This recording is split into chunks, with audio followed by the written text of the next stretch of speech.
Hi, my name is Rosie and welcome to Rosie Rue Knits.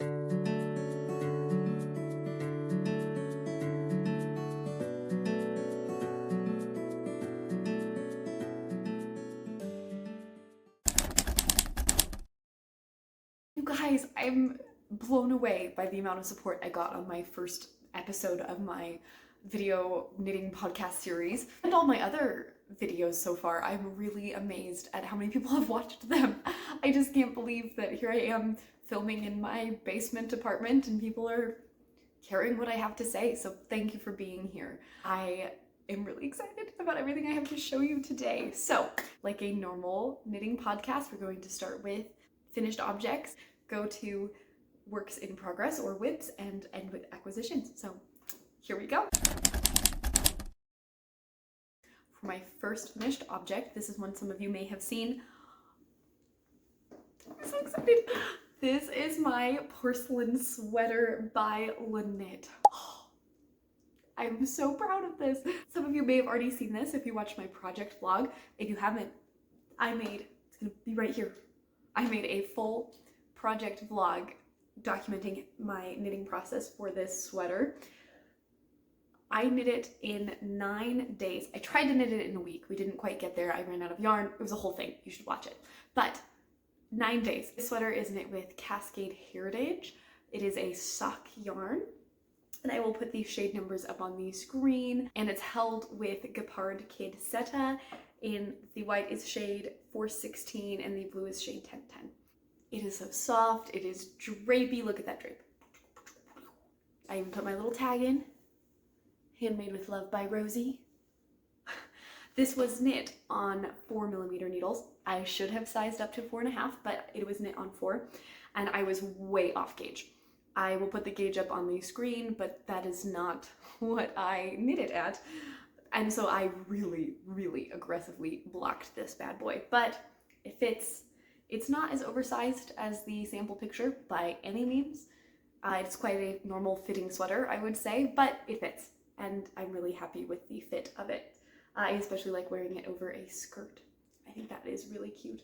So there's my porcelain sweater, you guys. Isn't it just so pretty? I'm sorry, I just can't stop looking at it. Now, this sweater is a top-down construction, and you start with the back panel, and you do knit the color work flat, going back and forth. You pick up for the shoulders and you do German short row shaping to shape the shoulders. You do the front panel, knit the color work flat, and then you finally join in the round and do the rest of the body and the sleeves. It just has normal ribbing, not twisted or half twisted or anything, which I actually really like for this. It just feels very easy to throw on. I think it could look very formal, so I like that it doesn't have the twisted rib, even though I normally do opt for half twisted rib. And anyone I've showed pictures to at work have been like, you made that? Even my family who have seen everything I've made, this has been their favorite. So it was definitely a bucket list knit and it did not disappoint. Now, a lot of people reference this as a Christmas sweater, I think because of the snowflake motif. It definitely seems wintry to me, but I wouldn't say it's exclusively a Christmas sweater. I plan to wear this fall. I plan to wear it all winter.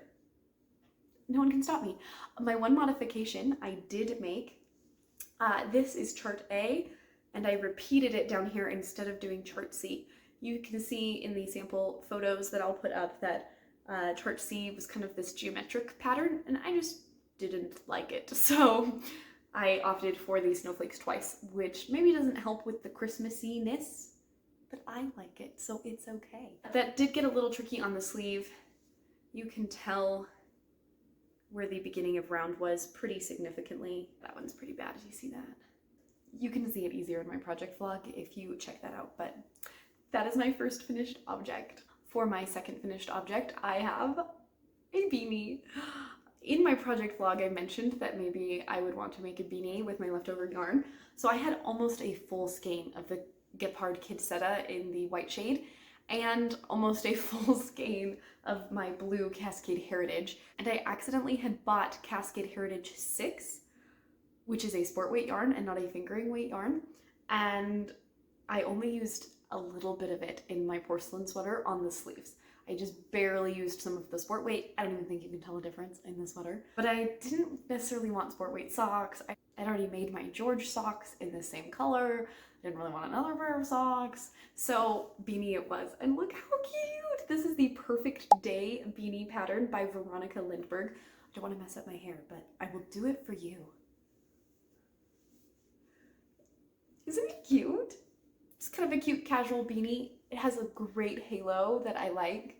And I was worried about the marling from using the white with the blue, but I love the effect of it. I just think that's pretty. Turned out really nice. I think this with my porcelain sweater, since it matches. Let me grab it. I mean, guys. Isn't that stunning? Look how cute that looks. I can't hold them both up. Look how cute that is together. Super cute. I'm not the biggest beanie person, and I normally do a pom-pom for beanies. I'm an exclusive pom-pom beanie girl, but I kind of liked it without the pom-pom, so I didn't opt for one of this. I'm happy with that choice.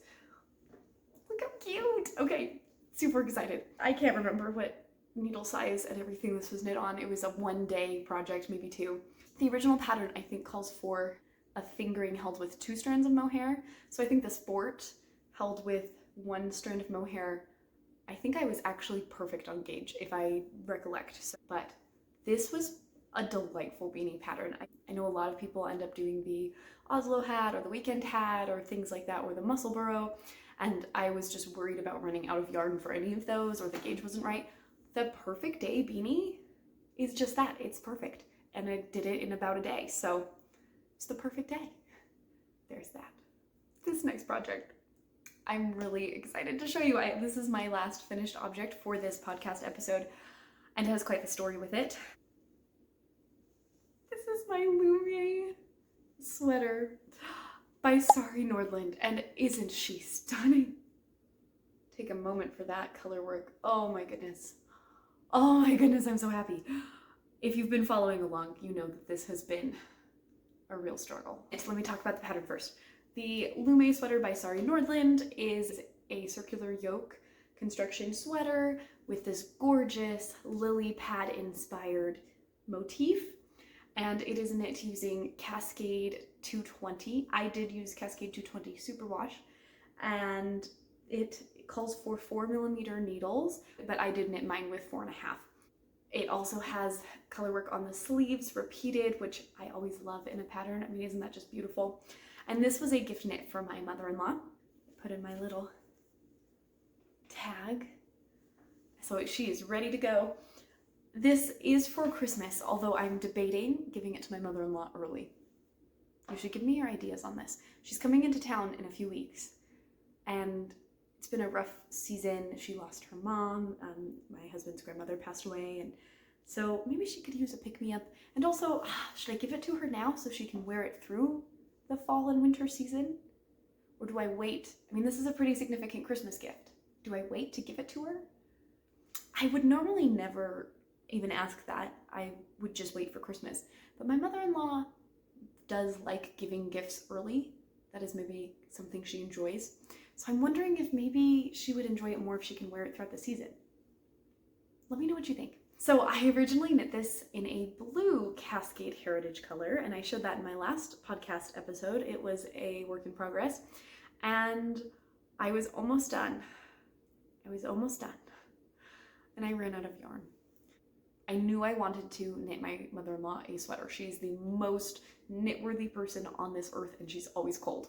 I mean, by most knit-worthy person, she reads laundry books for fun. She's more knit-worthy than I am, but sweater quantity of yarn is expensive. Just budget-wise, I was a little concerned, and my mother-in-law loves Superwash Merino. That's just her favorite, especially Superwash and Merino yarn. And so I really wanted to give her something that was Superwash Merino, and I loved this pattern. And anyway, long story short, I found someone selling Cascade 220 Superwash on Ravelry in a D-stash in the shade Celestial, which is $252.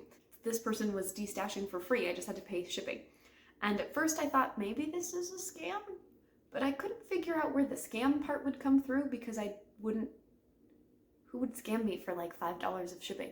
So I reached out, they said I could have it. I was really excited, and I hadn't paid them anything yet, and they ghosted me. which was sad. But in between the time of me getting excited that they said yes and them ghosting me, I knew that I would need one more ball of yarn. It was 5 balls. I wanted one just to be safe.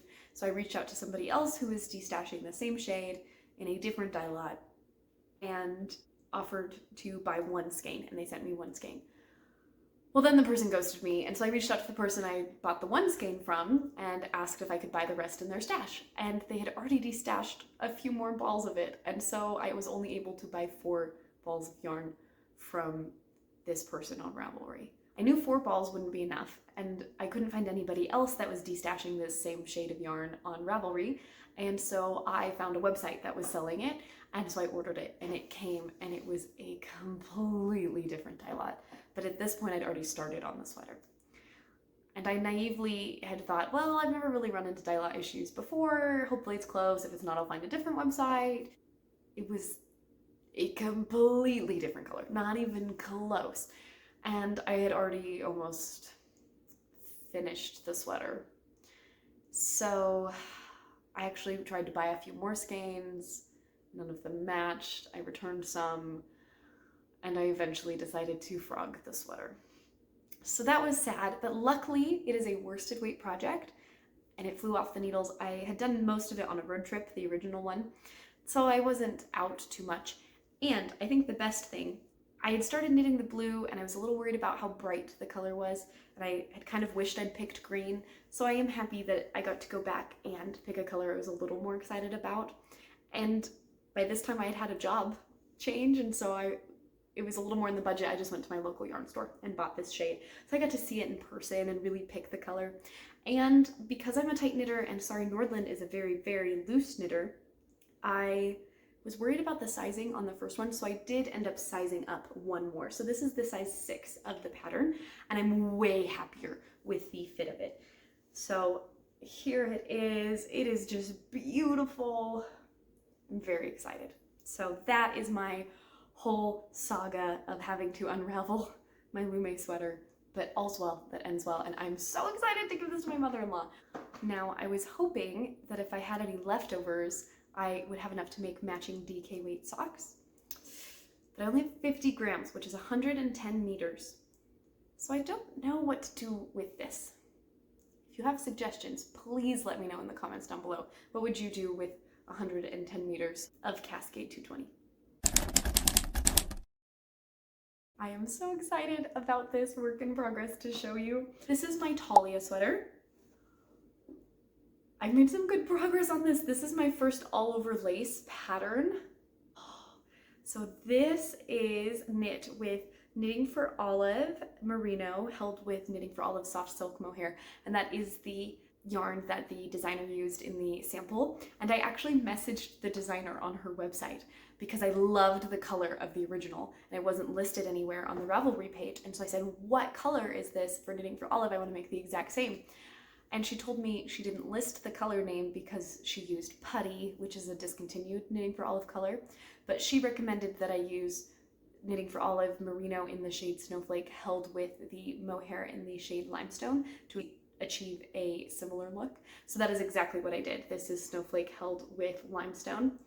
You can see this is knit bottom up, which is less fun, but it's because of the motif direction. And I think blocking will do a lot for this project. It's looking quite small, but this stretches quite a lot. So it is knit bottom up. You start with the picot edge, which is rolling quite a bit. I hope that blocks out. But you start with this beautiful picot edge and you go up and then you split for the back and the front. So this is the back, and then I will do the back left and right shoulders. You do the front and then the shoulders, and then I think you pick up for the neckline and do the sleeves. So made some good progress on this. I made really great progress for about the first 8 days of working on this, and then it sat for about 2 weeks before I finally picked it back up again. So it's been a little bit more of my background project. So not a ton of progress, but decent. I'm secretly hoping to maybe finish this by the end of August, which I understand is in 2 days. So that's pretty crazy, but we will see. Now I will say the color Limestone, let me hold it up in the ball for you. This looks so icy gray. People say online that limestone leans green. And full disclaimer, I'm terrible at color theory. I can't even tell if a color is warm toned. Like if you're like, what tone is this plant? I'd say probably cool toned. Maybe? Is that a cool tone? I couldn't tell you. Warm toned? I don't know the difference. Like I know gray is cool, I think. But I really am terrible at color theory. I need someone to explain it to me like I'm 5. So I've heard that this is a very cool toned grayish white that leans green. I see no green in this. Just seems like a very icy light gray. However, when it is held with the snowflake shade, I see a slight green tint in this. Do you see that? I still love this color that it's making. Here, my shirt's more pure white. You can kind of see the color difference, and I think it will look good on me. Sorry, I'm looking at myself. I should look at the camera, but I think the color does something for me. I wear mostly pure white. Again, I'm really bad with cool warm tones, and I think I'm cool toned, but I do think I also lean fairly neutral because my skin is basically pink. Like I have very pinkish, like look at, well, in the lighting is too good, but my hands are basically red. I have very reddish skin, which for my brain would say warm. Red is a warmer color, but I'm not at all an olive tone person. So I think I'm cool toned, but I like gold jewelry. I have no idea. So somebody give me a color analysis. That would be great in the comments. I always thought I was a soft autumn, but then I realized I think I'm cool toned or a neutral, true neutral. So I think I'm a soft summer. But either way, soft colors I like. Let me know what you think. I would love any advice you have. I'm very, very happy with how this Thalia sweater is turning out. There aren't many projects on Ravelry for this. It just came out this August 2025. No, July, end of July 2025. And so I feel kind of like a trendsetter knitting it quickly, and that never happens, but I paused everything. I saw this sample photo and I dropped everything and had to make this. So here it is. Going on to acquisitions, I don't have any really to show you. I did buy the Knitting for Olive yarn, but that is in my current whip, and I did buy the Cascade 220 Superwash in the green shade for my Lume sweater, and that is also all used up other than the scraps I showed you. But I do have some yarn I want to show you that's not an acquisition, but is exciting. As some of you may remember from my last podcast episode, I bought a skein of Cascade Heritage sock yarn to match my previous Lume sweater so that I could make matching socks for my mother-in-law. And here is that yarn. I've unwound it from a skein because I'm getting ready to dye it, and I will tell you why. This didn't match the original color. I bought it online. I thought it would match. It didn't. So it was way too bright anyway. But I was still just going to make socks out of it and call it close enough. But now that her Lume sweater is green, I have no use for this bright turquoise. I would not personally, I mean, actually that looks great on me, but it's a little bright for my usual taste. I don't really need a bright blue beanie or socks. I just couldn't think of what I wanted to make out of this. But my husband has been wanting socks, and so my plan is to dye it black and make him church socks. I'm looking at possibly the hibernal socks. I think those would be a great Sunday sock, and I'm excited to dye this and make it into something more useful for myself. Speaking of dyeing yarn, I have dyed my old Cascade 220 Superwash that was in my Lumé project. The reason I dyed it and didn't just use it is one, it was a blue that would look great on my mother-in-law, but that I didn't want to use. It was, again, a very bright blue, but also it had different dye lots, so I couldn't make a sweater out of it, and I didn't want 5 skeins of mismatched yarn in the same color, so I decided to try my hand at dyeing it a darker navy blue. Look, it still has, this is different type of yarn that I used to keep the skeins in place. It looks kind of crazy, but look at that! It definitely has the hand-dyed variation in color. So you can see Like up here is a darker navy versus down here is a less dark navy. Even from skein to skein, you can see this one's a little lighter blue. So they didn't take super evenly, but I actually really like that effect. And you can't tell that they're different dye lots now. It looks like an intentional, mild variegation from any hand-dyed skein. My plan for this is to make the Lakes pullover by Ozetta. If this is a saddle shoulder construction style, and I just think the navy will look stunning with this kind of slouchy but polished saddle shoulder look. So that might be the next sweater I cast on, so stay tuned for that. I'm really hoping that, I've never alternated skeins for hand-dyed yarn before, so I'm hoping that goes well. I think it will. I'm really excited about it. So, all right, that is all I have to share with you today. Thank you so much for tuning in. Again, I can't believe I have over 500 subscribers. Thank you. Thank you for watching. It's just really fun to talk about knitting with somebody.